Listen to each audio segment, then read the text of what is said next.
There are days when I wake before the sun, and the silence of the morning seems to listen. I sit on the cold mat, take a deep breath, and observe what the body says before any thought is born. There is a kind of tiredness that does not come from the body, but from something deeper, as if the soul had walked for miles during the night searching for something it still hasn't found. When I open my eyes and look outside, I see the same world as always. The houses, the soft wind, the distant sounds of ordinary life. But inside something whispers, why does happiness always seem to escape me? That question has followed me for many years, even after entering the monastery.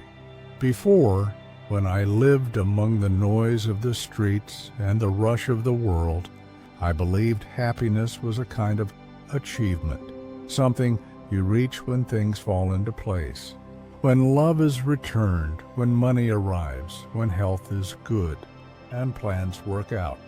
But every time I thought I had reached it, happiness slipped through my fingers like a handful of wet sand.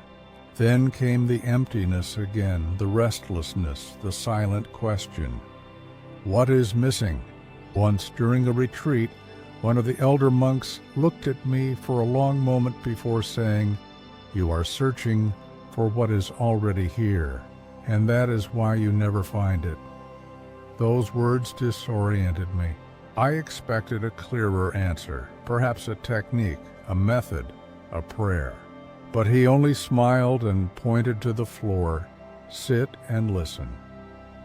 I obeyed, and for a long time all I could hear was the noise of my mind, memories, desires, fears, comparisons. It was a storm that refused to cease. It was then I understood that suffering does not come from what is missing, but from our attachment to what changes. The Buddha taught that everything is impermanent: joy, pain, the body, time, thoughts. Everything rises and disappears like waves born from the ocean that return to it. But we human beings insist on holding on to what cannot be held. We want to freeze moments, people, sensations, and in that impossible effort, happiness dissolves. I remember a day when a woman came to the temple with tears in her eyes. She said she had everything she ever wanted: a beautiful house, a united family, a stable job, and yet she felt an emptiness consuming her. I asked her what she was looking for, and she replied, "I want to be happy again, like I used to be." And I told her gently, "Before, you just didn't realize that happiness never stayed. It always passed, and it is in the passing that it lives. People want happiness to be a house, but it is the wind. They want it to be an achievement, but it is a moment. They want it to remain, but it is movement. When we learn to observe the wind without trying to capture it, life changes. And perhaps that is the lesson the Buddha offers when he speaks of detachment. It is not about ceasing to love, but about ceasing to control love. Not about giving up dreaming, but about letting go of the need for the dream to unfold exactly as we imagined. If this message makes sense to you, stay with me until the end. If you wish, subscribe and share in the comments what your heart feels right now. When I began to understand what it truly means to observe, I realized the mind is like an agitated lake. The more we fight against thoughts, the cloudier the water becomes. Only when we stop fighting them does the bottom begin to appear. That is the essence of meditation, not erasing thoughts, but seeing them pass like clouds. With each breath, something dissolves. With each silence, something reveals itself. The Buddha said there are 4 noble truths. Suffering exists. Suffering has a cause. Suffering can cease. and there is a path that leads to the end of suffering. I did not understand this in my youth. I thought suffering was punishment, something to be defeated. Today I understand suffering is a teacher. It does not come to punish us, but to awaken us. It is pain that shows us where we are still bound, and detachment is the path that frees us. On one of my first days in the monastery, while cleaning the floor, I felt anger. Not at the task, but at the silence. The silence was too heavy for someone used to noise. Then the master monk approached and asked, "Why are you angry?" I said, "I don't know. I feel like I'm wasting time." He smiled and replied, "Maybe you are losing the time that kept you from being here." Those words pierced me like the sound of a distant bell. For the first time, I understood that haste is the most disguised form of suffering. Happiness escapes when we chase it, but reveals itself when we stop. It is like the moon reflected in the water. The more we stir it, the farther away it seems. Only when the lake calms does the moon appear whole. The human heart is the same. It finds peace only when it stops resisting. Over time, I realized attachment is not only in things, but also in emotions. We want to always feel good, to always be at peace, to always be right. But the Dharma teaches that even sadness has its purpose, and fleeing from it is fleeing from part of ourselves. Life is not made only of light, but also of shadow, and in the balance between both, wisdom is born. Once I asked the Master why happiness seemed so fragile. He replied, "Because it is not the end of the path. It is the fragrance that arises when you walk in peace." Those words marked me deeply. Happiness is not the destination. It is the natural result of a tranquil mind. When the heart stops demanding, it begins to bloom. The Dharma teaches that nothing external can give us the peace that comes from within. We can have everything and still feel something is missing. We can lose everything and still be in peace. It is the awakened mind that transforms the way we see the world. When we stop fighting what is, life ceases to be a battle and becomes a dance. I understood this while watching a leaf fall. It was autumn, and the wind blew softly. The leaf detached from the branch without resistance, spinning in the air as if trusting the invisible. It did not fight to remain. It simply followed the flow. And I thought perhaps happiness is that. The moment we stop resisting what is already changing. Even so, even after understanding, there are days when the mind runs again. It's natural. We are human, and the habit of attachment is ancient. Sometimes I find myself trying to hold on to calmness, as if it were something I could possess. And then I realize that even the desire for peace can be a new form of attachment. I smile because I see the irony. Even the search for enlightenment can become an obstacle if the mind is full of effort. That is when I began to practice true detachment. Detachment, even from the idea of detachment. Letting go is not abandoning, it is trusting. It is like the river that flows without needing a map. It does not question the path. It simply follows it. And in flowing, it finds the sea. As the years passed, I realized happiness cannot be reached. It can only be allowed. When we stop demanding that the world give us what we already carry inside, happiness returns. And when it returns, we realize it never left. It was only covered by the noise of the mind. Perhaps that is why so many search and so few find, because the search itself is the veil. When we stop searching, we finally see. Even after so many years of practice, there are still days when the wind of the world shakes the windows of my heart. On those days, I see how skillful the mind is at hiding. Behind old habits, comparison, fear of losing, the desire to be recognized, it's curious how the ego quietly tries to return. And when it does, happiness seems to slip away again. But now I recognize it. I don't chase it anymore. I simply greet it, like seeing an old friend leave and knowing it will one day return. True freedom, as the Buddha taught, is born when we understand the transient nature of all things. Nothing is fixed. Nothing is permanent. Not pain, not joy, not the body, not our memories. Everything flows. When we truly see this, life becomes lighter, because we stop demanding that the world be something it is not. Suffering comes when we resist what changes, but peace is born when we welcome impermanence as part of love itself.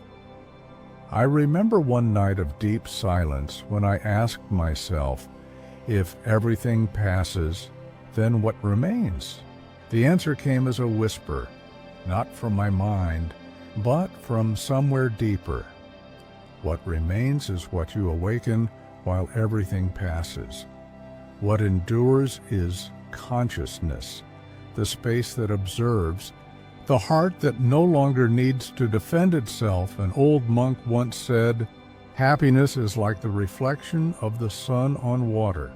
You cannot touch it, but you can feel its warmth."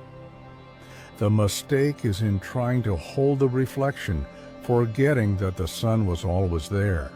The mind gets distracted by reflections and forgets the source. The Dharma is simply the reminder of where the light truly is. Once a young novice asked me, "Master, how can I stop suffering?" I looked at him and said, "Stop wanting to stop suffering." He looked puzzled, so I explained, when we fight pain, we give it shape. When we observe it with serenity, it dissolves on its own. That is the practice of presence. When we breathe mindfully, we are not escaping life. We are returning to it. The body is a great teacher. It speaks constantly, yet the mind rarely listens. When the body becomes ill, it isn't only asking for medicine, but for rest, silence, care. In the temple, we learn to eat slowly, walk slowly, and speak only when necessary. At first, it feels strange. The world outside runs, and we stop. But little by little, we understand that stopping is the deepest way to move forward. The mind, the body, and the soul need to dance together. When the body moves in harmony, the mind quiets. When the mind calms, the body rests. And when both align, the heart blooms. It is in that silent blooming that happiness appears, not as an achievement, but as a presence. Many people believe enlightenment is a distant state, reserved for monks or sages. But awakening is simple. It's in washing the dishes with attention. It's in listening to someone without planning your response. It's in feeling the sun on your skin without needing to photograph it. It's in giving thanks for the breath that enters and leaves.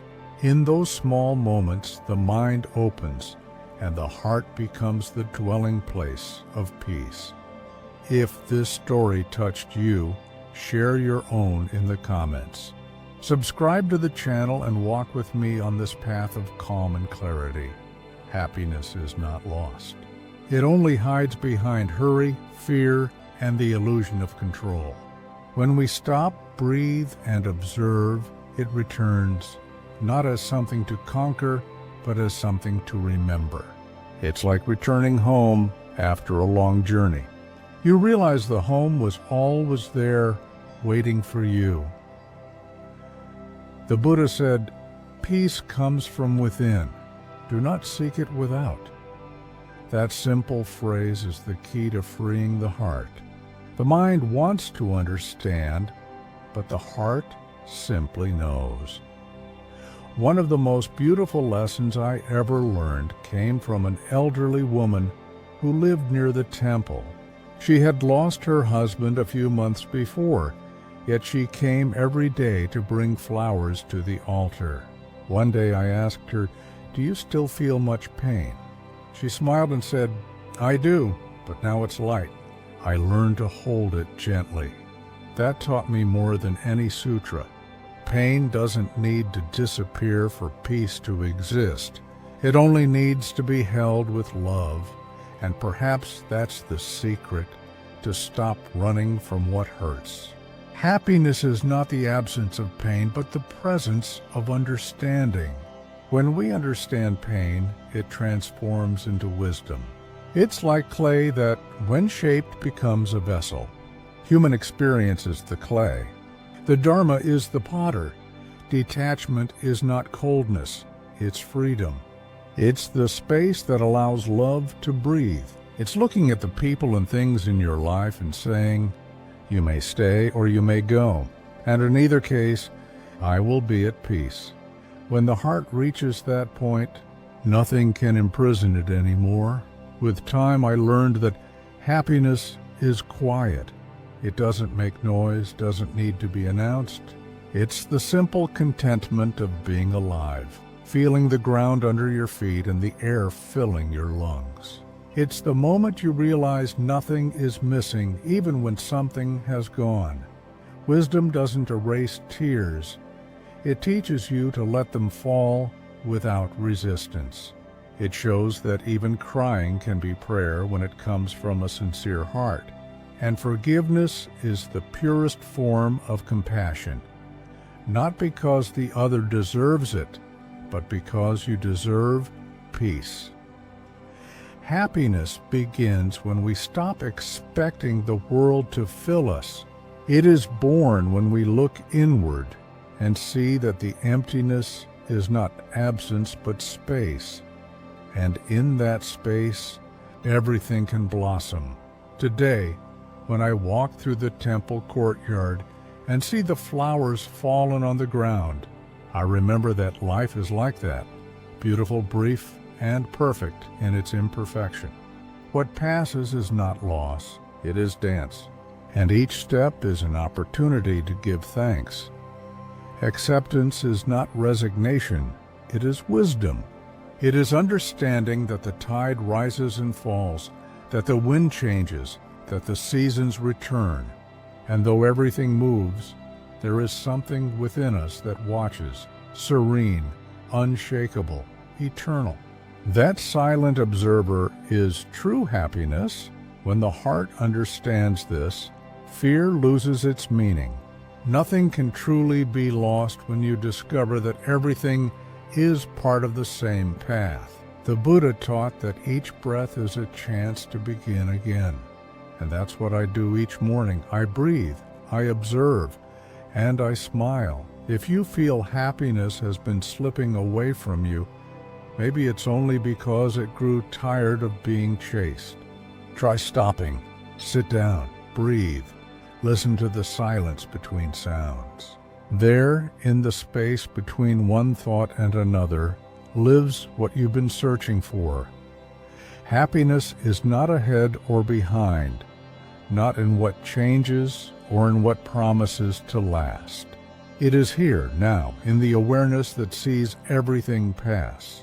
And when you realize this, the search ends. The path becomes home, and silence becomes song. There is a phrase I repeat to myself often: nothing to gain, nothing to lose, nothing to prove. When we truly understand this, the heart becomes light as a feather in the wind. The world remains the same. I'm full of laughter and tears, beginnings and farewells, but something inside changes. And that silent change is what Buddhism calls awakening. Now I know happiness never escaped me. I was the one who left it behind while running after things time would take away. Today, when I close my eyes and listen to my breath, I see it was always here, quiet, patient, waiting for me to be still enough to hear it. And perhaps that is what the Buddha meant when he said that nirvana is not in another world, but in this very moment. Not in tomorrow nor someday, but here in the simple act of existing. So if your heart